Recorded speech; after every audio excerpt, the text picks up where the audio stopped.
We're recording this program in Washington, D.C., home of the United States government, amazing museums, inspiring monuments, and beautiful public spaces. It's also the headquarters for our nation's space program. Few things challenge our technical and leadership abilities and engage our imaginations as much as human space exploration and devices like Hubble that look toward the beginning of time.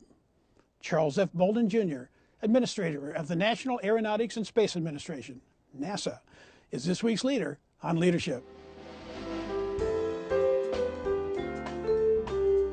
Knowing when to ask for help is critical when you're in a leadership position. It's getting the best out of people. That's the essence of leadership.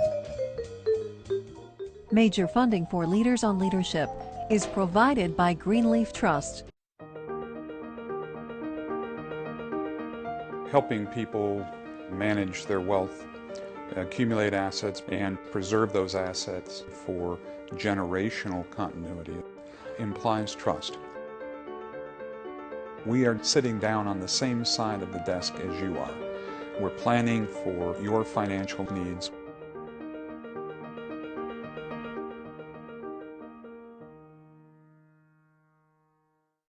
Additional funding provided by the Wayne State University School of Business Administration.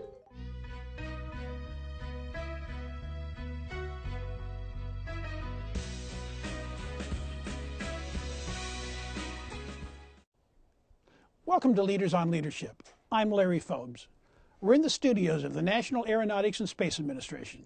We thank NASA for their hospitality and for the work of their outstanding media team. Thanks for being here, Charlie. Larry, it's great to be here with you. Thank you. You had an aspiration in high school to be a sailor and to go to the Naval Academy, but a couple of roadblocks got in your way. What were they, and how did you get around them? Well, my aspiration actually began in 7th grade. When I was in junior high school, I saw a program on television called Men of Annapolis, fell in love with life at the Naval Academy, knew nothing about it, knew nothing about the Navy, but at that time it was still the segregated South. I knew that I had to get an appointment, and I was only eligible for a vice presidential appointment, one from my 2 state senators and my congressional representative. The congressional representative was Albert Watson. My 2 state senators were Olin D. Johnston and Strom Thurmond. So the chances of my getting an appointment from the state of South Carolina I thought were slim. So I was counting on the vice president. And so you wrote to the vice president? I wrote to all of them from 9th grade on, and each year I would get a note back that said, you know, you're a little early, it's take your time, call us back when you're, or write us back when you're a senior. And I would send them a little note back that said, I understand the rules and everything, but I want you to know who I am, because when it comes my senior year, I don't want to, you know, have any confusion about my persistence and my desire to really do this. Some kind of a lesson in there about following that passion with great conviction and actually making sure you get it done? I have learned, you know, through my mom and dad, actually, that if you want something, you really have to work hard for it. And so they also taught me that you have to be persistent in things. Growing up in the South, you maybe not even got what you asked for. Generally, you didn't, depending on which side of the tracks you were on. But going to the Naval Academy was something that was really important to me. I knew I could get into most colleges and universities, but there was just something about being a midshipman that I wanted to do. My father, my uncles had all served in World War II in the Army. They had been drafted and had served in segregated units. But you know, I looked at their pictures. I listened to them talk about the camaraderie when they were in the Army in World War II, and so I felt that I should do the same as my dad had done. So it worked. You got into the academy. It did. And you've said before there were 2 things you didn't want to do. You didn't want to be a Marine, and you didn't want to be a pilot. 2 things I would not do, as a matter of fact. I would not fly airplanes, and I tell people all the time, I say my mother did not raise a fool. Flying was inherently dangerous. I knew that. I didn't need anybody to tell me that, so I was not going to go into aviation. And I had seen Marines come and go in Columbia. The Marine Corps Recruit Depot, Paris Island, was not very far from my home, an hour away, and frequently on the weekend, Marines would come to the park, to Drew Park, where I swam in the summertime and played. And they would generally end up they'd always get in fights and stuff like that. So I thought Marines were crazy. You became a Marine aviator. I became a Marine aviator. 100 missions in Southeast Asia, Yes, over sir. 100 missions, and then became a test pilot. Yes, sir. Now, these are both inherently dangerous pieces of business. When you're doing it yourself, how did you had to assess the risk and decide to go to work in the morning? Now, as NASA administrator, when you're sending hugely expensive equipment and many, many lives on inherently dangerous work, how do you make the decision? How do you make the balance between safety, move the program forward quickly, and do it at a best cost? Safety is always paramount, is something that I tell everybody. However, you know, safety for the sake of safety with no mission, you may as well just close the doors and go home. So our purpose is to try to make things as safe as we possibly can. And there is always the question of how safe is safe. And it's a subjective opinion. We meet a number of standards, a number of requirements, but I will not do anything, nor will most of the people in NASA do anything that puts humans at risk. Just honestly, is it more difficult to put yourself at risk or others? Oh, it's much easier to put your own self at risk. When I went to Vietnam, I didn't think about it. And I knew what the life expectancy of a second lieutenant was. It did not bother me because I was young and foolish and I was indestructible.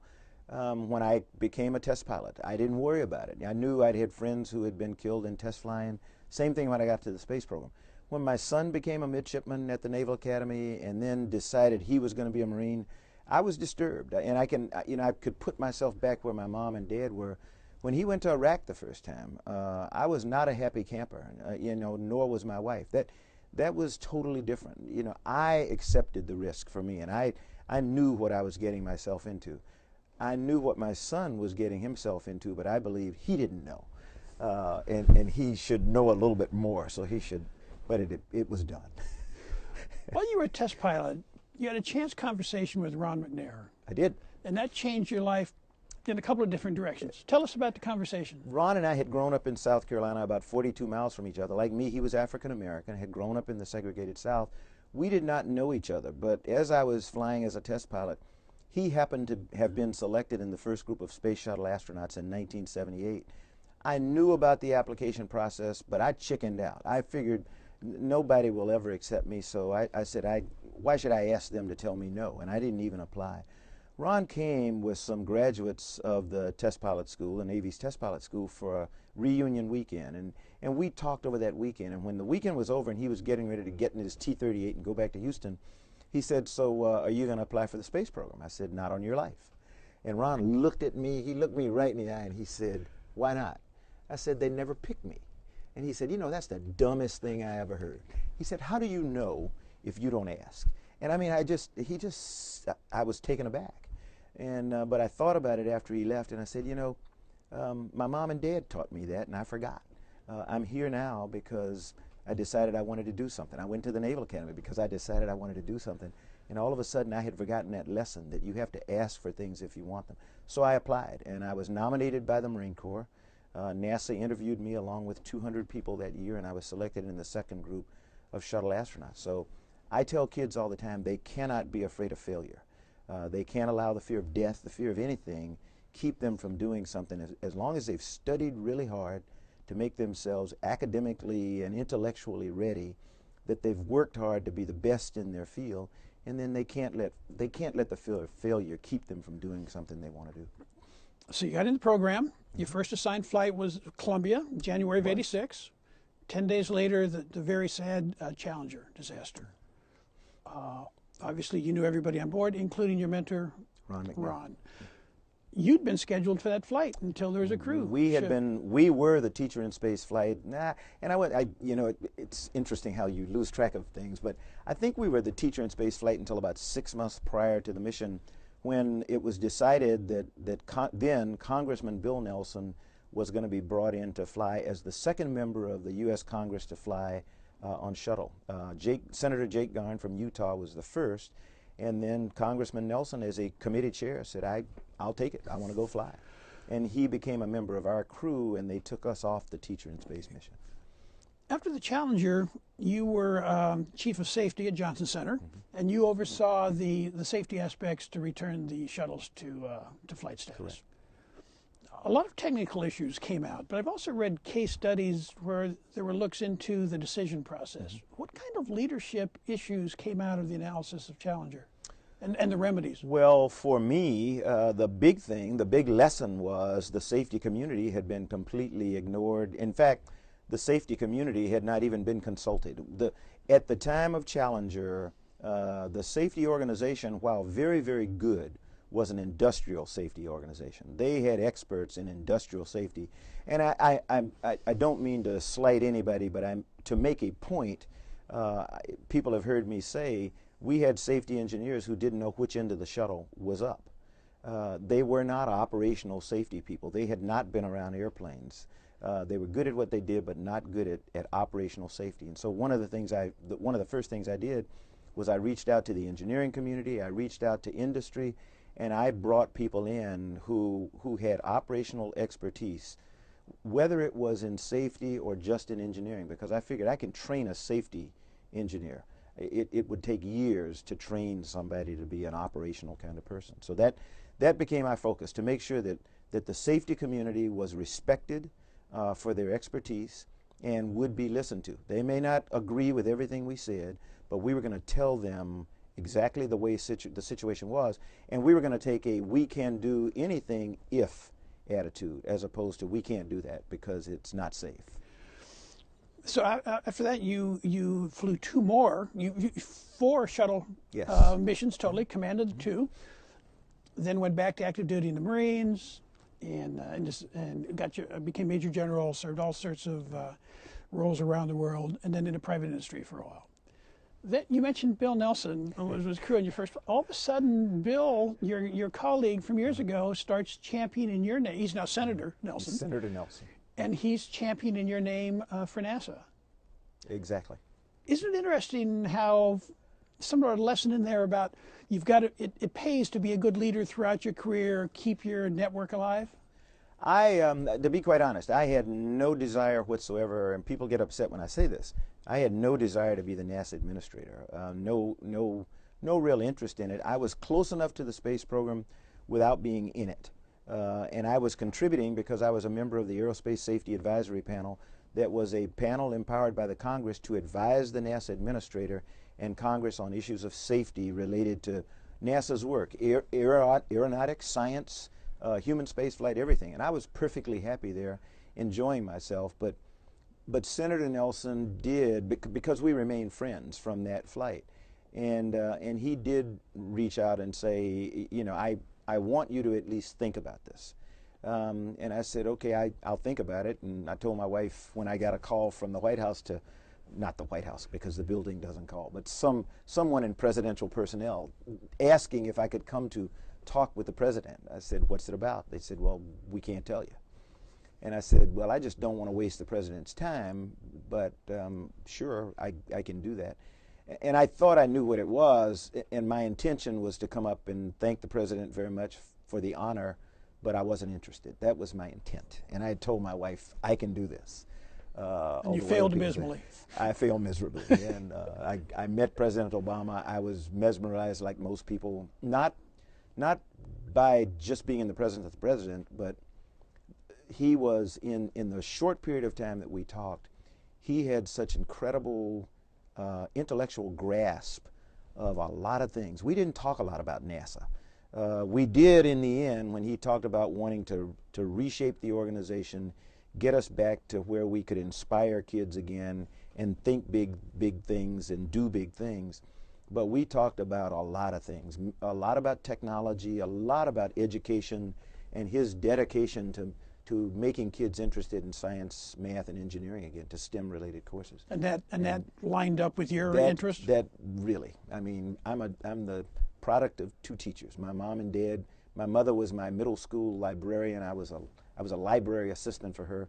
My father was my high school football coach. So my father, I tell people all the time, I was blessed. You know, people talk about leadership. I had two of the best leaders in the world as my mentors. My mother, in teaching me how to run a library, and make sure that kids in my school had whatever was necessary for them to enhance their education and their intellect. My father, not just as a dad, but as a football coach, and watching how he led, how he inspired us. We were a little football team. We didn't have big players. I remember when he got a 200-pounder, a guy named Melvin Out. My father thought he had died and gone to heaven. It was the biggest football player he'd ever had. And even back then, in 1960s, that was not big. But he had Melvin Out, and he convinced us. He had a saying, it's not the size of the fight in the dog, not the size of the dog in the fight, but the size of the fight in the dog. And he talked about that all the time. We won state championships. My father consistently won state championships, granted in the segregated South, but he defeated teams much larger with much more talent just because we were inspired to perform well. Thank you for being here, Charlie. Well, thank you so very much. We're going to take a quick break, but when we return, we'll talk with Charlie Bolden about leading NASA into the future.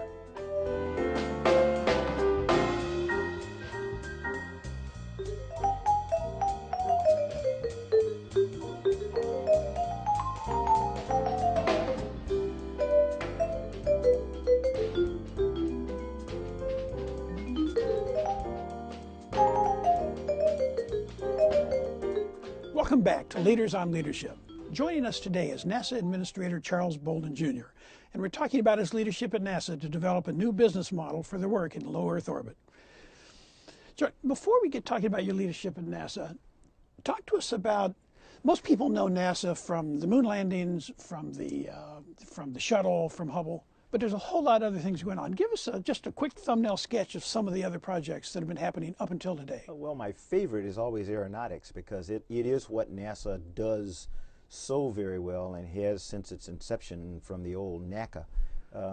If you look at commercial airplanes today or military airplanes, we are as efficient as we are in terms of fuel economy, speed, and everything else because of the work of NASA. We provide right now the fundamental hypersonics research for the military, for everybody else that sends anything at hypersonic speeds. You can talk to the airlines today. They're very happy with the fuel efficiency that they're getting because the cost of jet fuel is really high. But it's because of the designs on engines that NASA has helped develop. The tailpipe of an engine helps with fuel efficiency. The other thing is science. And all I need to do is talk about GRAIL. We just recently, school kids, recently named twin satellites that are orbiting the moon now called GRAIL A and B, but they're ebb and flow. It's excited school students from elementary school all the way through high school, and these satellites are orbiting the moon, measuring the moon's gravitational field, learning about the moon from core to crust. And it's the first time since Apollo 17, by the way, that we have had two satellites in formation with each other going around the moon. So those are just two things that I think are great about NASA. So we're at NASA now, the big projects we talked about, the shuttle's now retired, the International Space Station construction was completed last year, Hubble's up there doing its thing. But you're talking about changing the way we do, or we the nation, do our business in low Earth orbit. What's changing? Well, the big change is how we acquire spacecraft. Up until now, NASA has overseen the construction. It's always been American industry, so it's really important for people to understand that. It's always been the Lockheeds, the Boeings, the other companies, but we have always been the person in charge of the construction. We set rigid requirements. We oversaw everything. We bought the vehicles, and then we operated them. And we had a $2 billion set infrastructure that it cost NASA, no matter whether we flew or not. We are getting out of the business of owning and operating spacecraft for low Earth orbit, and we're going to rely on commercial industry to provide the vehicles. I'll call, and I'll either use a taxi cab model or a rental car model, and I will let them provide the vehicle. They will operate it. We'll fly our crews to the International Space Station and other places in low Earth orbit, while we, NASA, go off and develop systems, spacecraft to take us deeper into our universe. After the shuttle's last flight, there were lots of headlines about America losing its leadership in space, and everybody was worried about that. You've said your biggest worry as we go into the gap until the next vehicles are ready is complacency. Explain that. Well, we made it look too easy. You know, going to space is hard, and it doesn't. Dr. Bob Gilruth, who used to be the director of the Johnson Space Center during the Apollo era, is quoted to have said at the end of Apollo, after Apollo 17, people will know how difficult it was to go to the moon when we have to go back, when we try to go back. It is very difficult to get something off this planet. We do it incredibly well. Only the United States has landed people on the moon. Only the United States has made soft landings on Mars. Only the United States right now has the capability of sending things successfully to Mars and doing the kind of research we want to do, having rovers there now. We have led the International Space Station team for more than 11 years. A human being has been in orbit for more than 11 years now, always an American on the team, but ever since we flew the first space station mission. When NASA got started, there was we called it a space race, really kind of a surrogate for the Cold War, right? Where you've talked about as you go into deep space, that the business is going to go global. That's correct. We're going to go from being just the United States. And how does the global work? Well, if you look at the International Space Station today, or you look at most of our science programs, whether it's the Mars Science Laboratory that's en route to Mars right now, even as we speak, we will land it on Mars on the 5th of August. The James Webb Space Telescope, Hubble, that everybody knows, those have all been international endeavors. The United States is usually the leader, but we don't have to be. There's an ocean salinity experiment called Aquarius SAG-D. We launched it, built the satellite, but we're a minor player. Argentina was actually the prime player in that. So international partnerships are essential for human exploration beyond low Earth orbit, and we intend to lead that.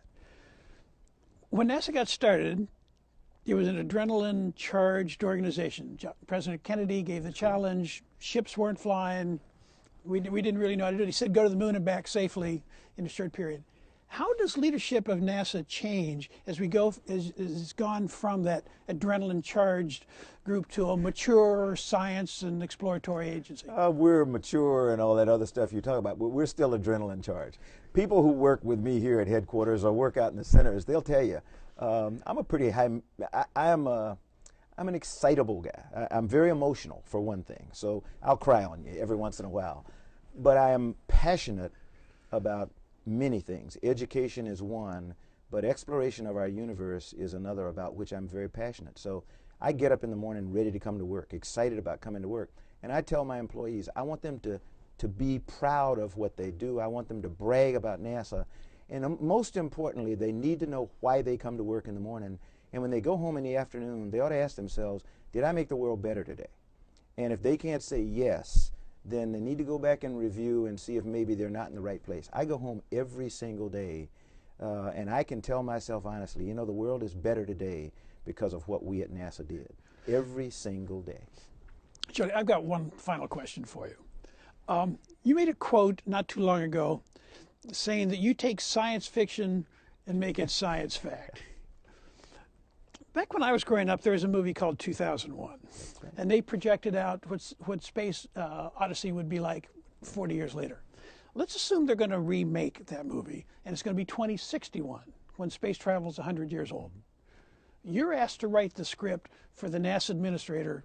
What are going to be the big issues for the administrator in 2061? In 2061, hopefully, if our team in place right now does our job the way that the President has and the Congress have equipped us to do with the 2010 Authorization Act, they will not have to worry about access to low Earth orbit, because we will have successfully transitioned responsibility for that to commercial entities. There will be a federation, if you will, because there will be a conglomerate of international organizations and nations who will operate deep space exploration the way that we do currently with the 19 member nations of the International Space Station. When you count the European Space Agency that is growing to 20 some odd members, Russia, Japan, Canada, and us, that's been a team that's been together for more than 11 years now. And so the NASA administrator of 2061 will be concerned about how to hold that federation together, how to hold the team together, how to continue to keep them inspired so that we go even deeper into space than we are. Mars will have been conquered, and we'll be off to other places. You know, Warp speed, don't know whether we'll be there yet. You know, I have some of my propulsion friends said it is possible, but probably not. But we'll be going pretty fast. We will have developed game-changing technologies for in-space propulsion and the like. So exciting time. Thanks for being here, Charlie. Thank you. Thanks so very much. I enjoyed it. Please join us again next time for another edition of Leaders on Leadership. See you then.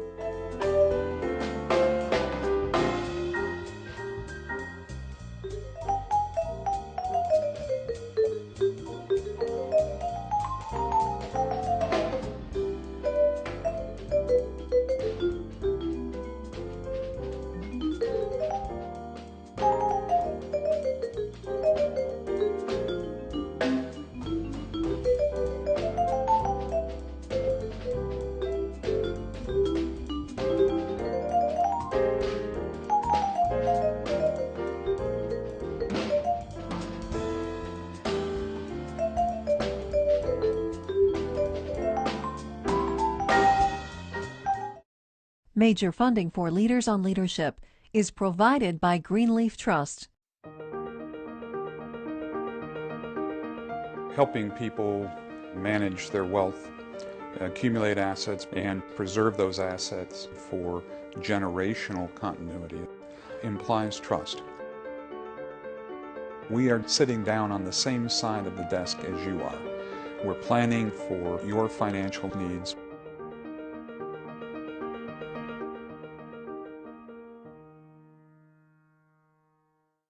Additional funding provided by the Wayne State University School of Business Administration.